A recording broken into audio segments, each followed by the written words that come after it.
ఈ భూమిపై అహంకారం ఆకాశాన్ని తాకిన ఒక రాజున్నాడు. అతని పేరు అబ్రహా అల్ అష్రం. శక్తి ఉంది, సైన్యముంది. కాని అల్లాహ్ శక్తిని ఎదిరించే అహంకారం కూడా ఉంది. అబ్రహా అహంకారం. యమన్ దేశాన్ని పాలించిన అబ్రహా ప్రజలు మక్కాకు వెళ్లి కాబాను దర్శించడం అతనికి నచ్చలేదు. అందుకే సనా నగరంలో ఒక గొప్ప చర్చి నిర్మించాడు. ఇక ప్రజలందరూ ఇక్కడికే రావాలి, కాబా ప్రాముఖ్యతను నేను నాశనం చేస్తాను.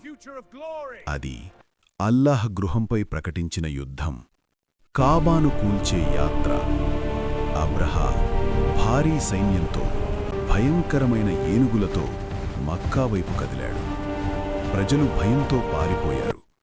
పర్వతాలు నిశ్శబ్దంగా నిలిచాయి. కాబా వైపు చూసి అబ్రహా అన్నాడు, ఈరోజు ఈ గృహం కూలిపోతుంది. అబ్దుల్ ముత్తలిబ్ మరియు తవక్కుల్. మక్కా నాయకుడు అబ్దుల్ ముత్తలిబ్ అబ్రహా ముందు నిలబడ్డాడు. అబ్రహా అడిగాడు, నువ్వు కాబా కోసం అడగట్లేదా?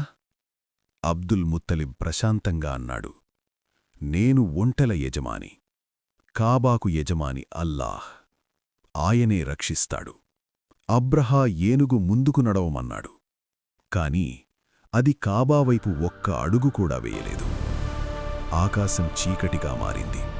అప్పుడు అబాబీల్ పక్షులు గుంపులుగా వచ్చాయి. ప్రతి పక్షి ముక్కులో చిన్న రాళ్ళు. వర్షంలా పడిన రాళ్ళు. సైన్యం నాశనం. అబ్రహా గర్వం ధూళిగా మారింది. కాబా నిలిచింది. ఎందుకంటే అది అల్లాహ్ గృహం.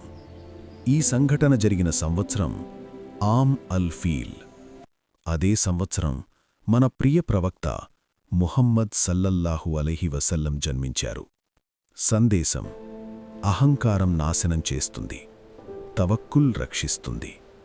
అల్లాహ్